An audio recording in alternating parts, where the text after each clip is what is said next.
안녕하세요. 오늘은 성과급 재원 산정의 핵심, 바로 성과 지표에 대해서 심도 있게 논의해 보도록 하겠습니다. 성과급은 직원들의 동기부여와 성과 향상을 위한 중요한 도구지만 재원 산정 기준이 명확하지 않으면 오히려 불만과 불신을 초래할 수 있습니다. 따라서 객관적이고 공정한 성과 지표를 선정하는 것은 매우 중요합니다. 성과급 재원 산정의 기준이 되는 수익성 지표는 다양하지만 일반적으로 다음 5가지 지표가 대표적으로 활용됩니다. 특히 이익 배분 유형의 성과급 제도를 운영하는 경우에는 회사의 보상, 지급 여력과 직접적인 연관성이 높은 단일 수익성 지표로 활용하는 것이 일반적입니다. 영업이익은 기업의 주된 영업 활동을 통해 벌어들인 이익을 의미합니다. 기업이 본업을 잘해서 돈을 벌었는지 못 벌었는지는 영업이익을 통해 확인이 가능합니다.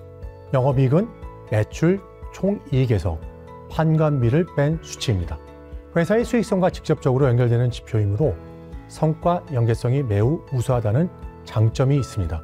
하지만 영업의 손익과 같은 기타 손익에 대한 고려가 미흡하여 지급 연계성 측면에서는 보완 장치가 필요할 수도 있습니다.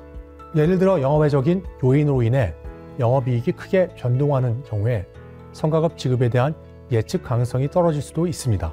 경상이익은 기업의 일상적인 경영활동을 통해 창출한 최종 이익을 의미합니다. 영업이익에 영업의 손익을 더한 값으로 재원 예측 가능성과 관리 용이성이 우수하다는 장점이 있습니다.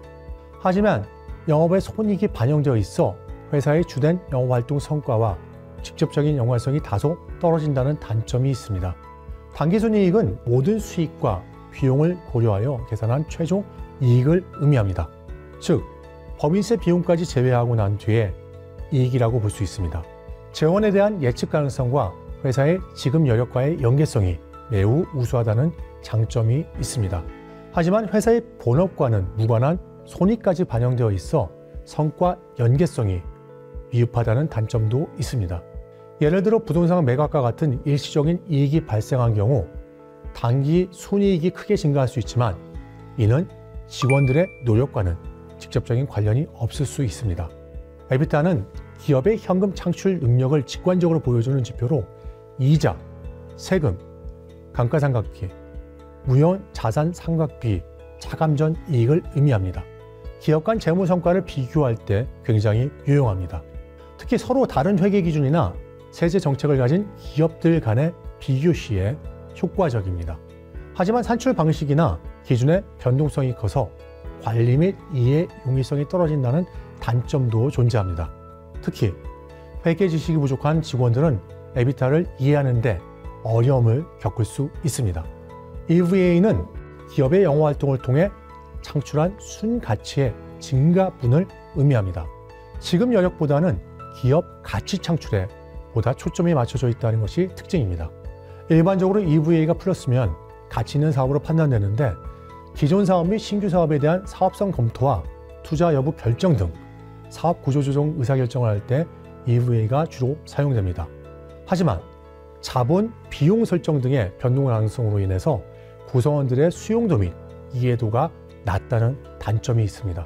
사업부별 성과를 평가해 이를 토대로 인센티브를 지급하는 성과 분배 시스템을 시행할 때도 EVA 지표가 사용되기도 합니다.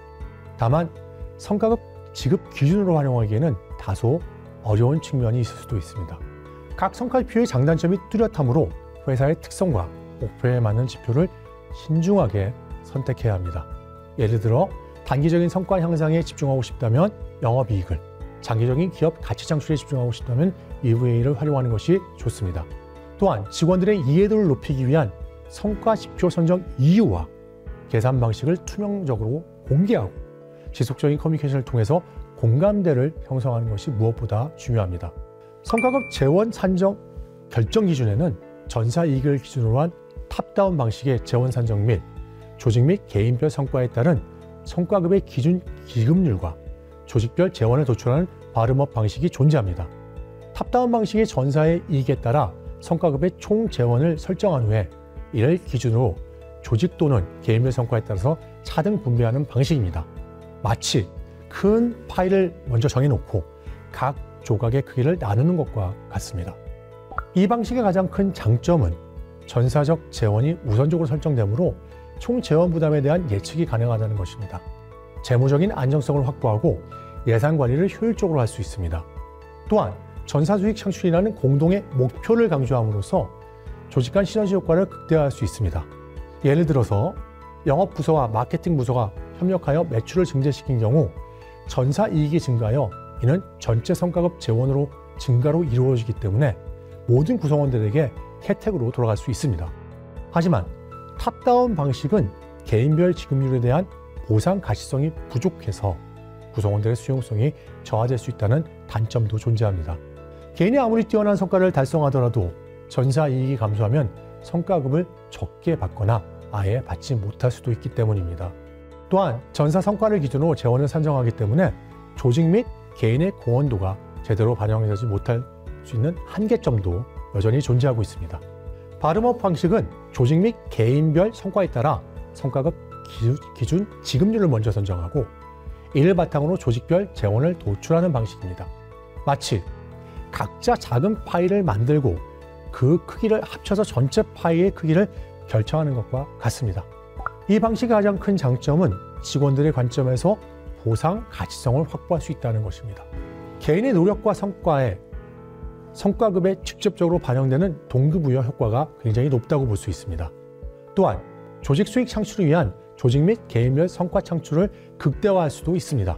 각 조직이 자신의 성과를 높이기 위해 노력하고 이는 전체 회사의 성과 향상으로 이어질 수 있는 동기가 발현될 수도 있습니다. 하지만 바럼업 방식은 탑다운 방식에 비해 전사 운영 방식과의 연계성이 미흡하다는 단점이 있습니다. 각 조직이 자신의 이익만을 추구하게 되면 전체 회사의 전략적 목표와는 다른 방향으로 갈 수도 있는 것이죠. 또한 조직 간 큰 폭의 재원 차이가 발생할 경우에는 위화감이 조성되고 협업 의지가 저해될 수 있다는 한계점도 존재합니다. 예를 들어 특정 부서가 뛰어난 성과를 달성하여 높은 성과급을 받은 반면 다른 부서가 그렇지 못한 경우에는 부서 간의 갈등이 발생하고 협력적인 분위기가 저해질 수도 있습니다. 결론적으로 탑다운 방식과 바텀업 방식은 각각 장단점을 가지고 있으므로 회사의 상황과 목표에 맞는 방식을 선택해야 할 것입니다. 또는 두 가지 방법을 적절히 혼합해서 사용하는 것도 좋은 방법입니다. 예를 들어 전사 이익을 기준으로 총 재원을 설정하되 조직별 성과에 따라 차등 지급률을 적용하는 방식도 사용될 수 있습니다. 중요한 것은 성과급 제도가 공정하고 투명하게 운영되어야 하며 직원들의 동기부여와 성과 향상이 기여가 연동되어야 한다는 점입니다.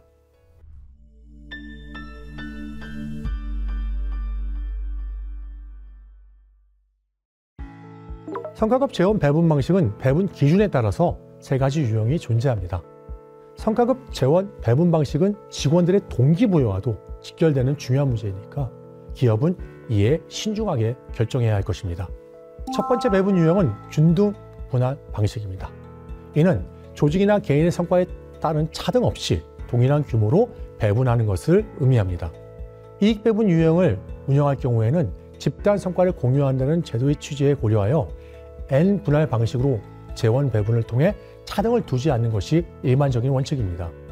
해당 유형은 전사 실적을 전 구성원에 동일하게 공유함으로써 소속감을 고양시키고 단순하고 직관적인 방식이므로 구성원들이 성과급 체계에 대해 쉽게 이해할 수 있는 장점을 가지고 있습니다. 하지만 성과 차등에 따라 운영되지 않으므로 조직이나 개인 단위의 성과 창출을 촉진하는 데는 분명히 한계가 존재합니다. 두 번째 배분 유형은 개인 성과 기반 방식입니다. 전사 성과급 재원을 개인 성과에 따라 차등 배분하는 방식으로 개인의 영향력 및 개인 간 성과의 편차가 큰 기업에 적합합니다. 해당 유형은 개인별 성과에 따라 지급 규모를 차등하므로 개개인의 성과 몰입을 촉진하기에 용이하며 개인의 성과와 보상이 강하게 연동되어 보상 수준에 대한 가시성이 우수합니다. 하지만 조직 성과에 보상이 연계되지 않으므로 조직 차원의 성과 창출에 대한 동기부여의 한계가 존재하고 있습니다. 세 번째 배분 유형은 조직 및 개인 성과 기반 방식입니다. 전사 성과급 재원을 조직 성과에 따라 1차적으로 차등 배분한 후 개인별 성과에 따라 최종 차등 배분하는 방식입니다.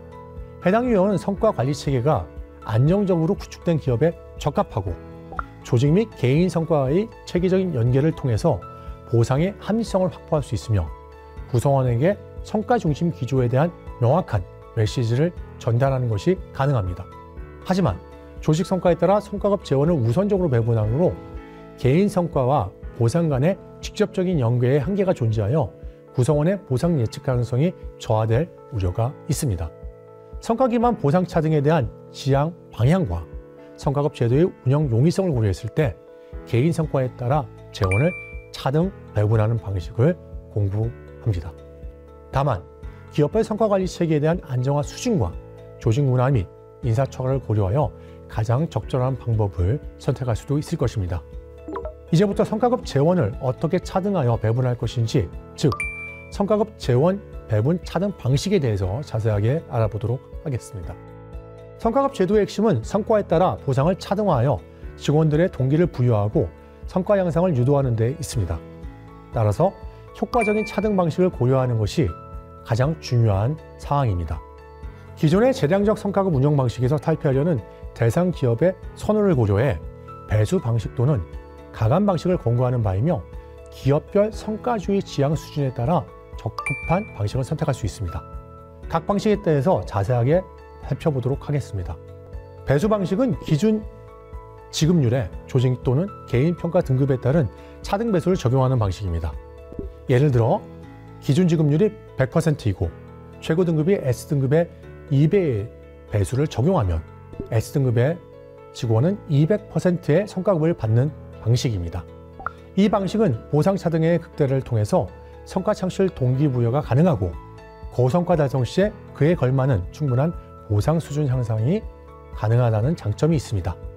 하지만 저성과 달성 시 보상 수준이 현저하게 낮을 수 있다는 리스크 또한 존재합니다. 마치 스포츠 경기에서 우승자에게 엄청난 상금을 몰아주지만 하위권 선수에게는 아무것도 주지 않는 것과 같습니다. 다음으로는 가감 방식은 기준 지급률에 조직 또는 개인 평가 등급에 따른 조정 지급률을 가감하는 방식입니다. 예를 들어 기준 지급률이 100%이고 최고 등급인 S등급에 50%를 더하고 최저등급인 D등급에 50%를 빼면 S등급 직원은 150%의 성과급을 받고 D등급 직원은 50%의 성과급을 받는 식입니다. 이 방식은 과도한 보상 차등 방지를 통해 형평성 확보가 가능하며 성과 기반 보상 차등에 대한 거부감을 최소화할 수 있다는 장점을 가지고 있습니다. 하지만 개인의 보상 차등 체감 정도가 미흡해서 동기부여가 저하될 수 있고 이러한 리스크를 통해서 마치 스포츠 경기에서 우승자에게는 약간의 상금을 더 주고 하위권 선수에게는 약간의 상금을 덜 주는 것과 같은 방식이 될 것입니다. 마지막으로 재량 방식은 평가 등급별 차등 가능한 범위 내에서 의사결정 권한 보유자의 재량으로 지급 수준을 결정하는 방식입니다. 이 방식은 개인별 성과에 대한 관찰이 가능하며 육성 책임을 보유한 리더의 판단을 통해서 합리적인 보상 운영이 가능하다는 장점이 있습니다. 하지만 정성적인 판단 요소의 개입으로 구성원의 수용도가 저하될 리스크가 충분히 존재합니다. 마치 스포츠 경기에서 단장이 선수들의 활약을 보고 재량으로 상금을 주는 것과 같습니다. 결론적으로 성과급 재원 배분 차등 방식은 기업의 성과주의 지향 수준과 조직 문화 그리고 구성원들의 특성을 고려하여 신중하게 결정되어야 할 것입니다. 배수 방식은 고성과자에게 강력한 동기를 부여할 수 있지만 저성과자들의 불만을 야기할 수 있습니다. 가감 방식은 형평성을 확보할 수 있지만 고성과자들에 대한 동기부여 효과가 미흡할 수도 있습니다. 재량 방식은 유연한 운영이 가능하지만 공정성 시비가 발생할 수도 있습니다. 따라서 각 방식의 장단점을 충분히 이해하고 구성원들의 의견을 수렴하여 최적의 방식을 선택하는 것이 무엇보다 중요할 것입니다. 이제는 성과급 제도를 더욱 정교하게 설계하기 위해 추가적으로 고려할 수 있는 성과급 재원 배분 차등 단위에 대해서 자세히 알아보겠습니다. 이미 성과급 제도가 어느 정도 자리를 잡은 기업이라면 인력 특성과 성과주의 강화 대상을 고려하여 추가적인 차등 단위를 도입함으로써 성과급 제도의 효과를 극대화할 수 있습니다. 성과급 재원 배분 차등 단위는 크게 직군 단위, 직급 단위, 직책 단위의 세 가지 유형으로 나눌 수 있습니다. 먼저 직군 단위 차등 방식은 직군별 업무 수행 및 성과 창출 특성에 따라서 성과급 차등 수준이 차별화되고 성과 기여도가 높은 핵심 직군을 대상으로 성과에 따른 보상 상승 기회를 강화하는 방식입니다. 예를 들어 연구개발 직군, 생산 직군, 영업 직군 등 각 직군별로 성과 목표와 평가 기준이 다르므로 성과급 기준율도 다르게 설정하는 것입니다. 이 방식은 성과 기여도가 높은 핵심 직군을 대상으로 성과에 따른 보상 상승 기회를 강화할 수 있는 장점이 있습니다. 핵심 직군에 더 많은 보상을 제공함으로써 우수 인재를 유치하고 유지하며 핵심 직군의 성과 향상을 유도할 수 있습니다. 하지만 직군 간 보상 격차에 대한 불만이 제기될 우려도 있습니다. 다른 직군에 비해 상대적으로 낮은 성과급을 받는 직군에서는 불만이 당연히 발생할 수 있으며 이는 조직 전체의 사기를 저하시킬 수도 있습니다. 직급 단위 차등 방식은 직급 단계에 따라 성과급 차등 수준을 차별화해서 성과 기여도가 높은 상위 직급을 대상으로 성과에 따른 보상 상승 기회를 강화하는 방식입니다. 예를 들어 사원, 대리, 과장, 차장 등 각 직급별로 책임과 역할이 다르므로 성과급 지급률도 다르게 설정하는 것입니다. 이 방식은 업무 난이도 그리고 성과 기여도를 고려한 보상 맞춤화가 가능하며 상위 직급 대상 넓은 보상 상승폭을 제시해서 승진 동기를 강화할 수 있다는 장점을 가지고 있습니다. 상위 직급에 더 많은 보상을 제공함으로써 하위 직급 구성원들의 승진 욕구를 자극하고 조직 전체의 성장을 유도할 수도 있습니다. 하지만 직급별 고정급 및 변동급 간 비율을 차별화할 시에는 차등이 중복될 수도 있습니다. 예를 들어 상위 직급은 고정급 비중이 높고 하위 직급은 변동급 기준이 높을 경우 성과에 따른 보상 차등 효과가 제대로 나타나지 않을 수도 있습니다. 마지막으로 직책 단위 차등 방식은 직책 여부 및 수준에 따라서 성과급 차등 수준을 차별화해서 공식적으로 조직을 관리하는 직책자를 대상으로 성과에 따른 보상 상승 기회를 강화하는 방식입니다. 예를 들어 팀장, 파트장, 본부장 등 공식적으로 조직을 관리하는 직책자들에게 더 많은 성과급을 지급하려는 것입니다. 이 방식은 직책자의 차등 폭 확대를 통해 역할에 대한 책임을 강화하며 직책자의 보상 상승 가능폭을 확대해서 조직 성과 향상을 유도합니다. 직책자에게 더 많은 권한과 책임을 부여하고 그에 상응하는 보상을 제공함으로써 조직 전체 성과를 향상시킬 수 있습니다. 하지만 직책자 대상 평가 공정성이 확보되지 않을 시에는 차등 효과가 저하된다는 리스크도 존재합니다. 직책자에 대한 평가가 공정하지 못할 경우 성과와 관계없이 직책을 맡고 있다는 이유만으로 더 많은 성과급을 받을 수 있다는 불만도 제기될 수 있습니다. 결론적으로 성과급 재원 배분 차등 단위를 추가적으로 도입할 때는 기업의 인력 특성과 성과주의 강화 대상을 신중하게 고려해야 할 것입니다. 각 차등 단위의 장단점을 충분히 이해하고 조직 문화와 구성원들의 의견을 수렴하여 최적의 방식을 선택하는 것이 무엇보다도 중요합니다. 또한 차등 단위 도입으로 인해서 발생할 수 있는 부작용을 최소화하기 위해 공정한 평가 시스템을 구축하고 투명한 커뮤니케이션을 통해서 구성원들의 이해를 구하는 노력도 반드시 필요합니다.